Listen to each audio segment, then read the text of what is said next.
Hello friends, welcome to Technical Fix channel. How to change DNS server in Google Chrome browser, laptop and PC.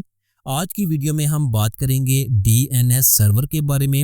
आपने अक्सर देखा होगा कुछ website बहुत देर से खुलती हैं, इंटरनेट अगर स्पीड ठीक भी है लेकिन फिर भी कुछ वेबसाइट काफ़ी देर से खुलती हैं, तो इसकी एक बड़ी वजह DNS सर्वर होता है। तो आज हम सीखेंगे DNS होता क्या है, कौन सा DNS सबसे फास्ट है और गूगल क्रोम ब्राउज़र में इसे कैसे चेंज करते हैं। तो वीडियो को आखिर तक ज़रूर देखें। पहले तो हम देखते हैं कि DNS सर्वर होता क्या है। देखें, जब हम कोई भी वेबसाइट खोलते हैं जैसे कि google.com, youtube.com, microsoft.com, तो हमारा कंप्यूटर इस नाम को नहीं समझता। इसे एक नंबर चाहिए होता है जिसे कहते हैं IP एड्रेस। ये नंबर हमें DNS सर्वर प्रोवाइड करता है। और आसान अल्फाज में मैं आपको समझाऊं, जैसे कि हमारे मोबाइल में किसी का नाम होता है और नंबर अलग, वैसे ही DNS वेबसाइट के नाम को नंबर में बदलता है ताकि कंप्यूटर को समझ आ जाए कि कहाँ जाना है। अगर DNS अच्छा ना हो तो वेबसाइट खुलने में काफ़ी टाइम लगता है। तो अब हम देखते हैं कि कौन सा DNS बेहतर है, कौन सा DNS फास्ट है।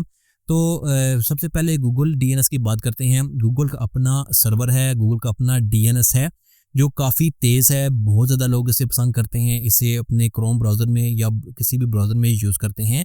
इसके बाद क्लाउडफ्लेयर DNS है, ये बहुत फास्ट है इसकी और आपकी प्राइवेसी भी काफ़ी महफूज रखता है ये, तो इसलिए फास्ट होने के साथ साथ इसकी प्राइवेसी भी काफ़ी हद तक बेहतर है।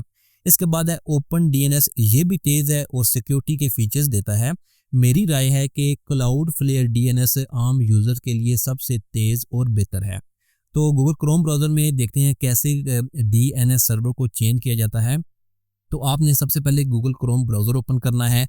3 डॉट्स पर क्लिक करने के बाद आपने इसकी सेटिंग ओपन करनी है। इसके बाद प्राइवेसी एंड सिक्योरिटी पर क्लिक करें, फिर सिक्योरिटी पर क्लिक करें, नीचे आएँ जहां लिखा है यहाँ पर यूज़ सिक्योर DNS, इसको ऑन करें। इसके बाद चूज़ अनदर प्रोवाइडर पर क्लिक करें। यहाँ से आप कोई भी DNS सेलेक्ट कर सकते हैं जैसे कि गूगल, क्लाउडफ्लेयर DNS वगैरह, या कस्टम पर जाकर खुद IP एड्रेस डाल सकते हैं इस तरह से। तो बस आपका गूगल क्रोम ब्राउज़र अब नया तेज़ और महफूज DNS इस्तेमाल करेगा। मेरा मशवरा है कि आप क्लाउडफ्लेयर DNS को यहाँ पर ऐड कर लें क्योंकि ये तेज़ भी है, सिक्योर भी है, काफ़ी सिक्योरिटी काफ़ी जो है प्राइवेसी भी प्रोवाइड करता है। तो मेरे ख्याल में आपको यहाँ पर क्लाउडफ्लेयर DNS को सिलेक्ट करना चाहिए। तो दोस्तों, आज आपने सीखा है कि DNS क्या होता है, कौन सा तेज़ है और क्रोम में इसे कैसे चेंज करते हैं।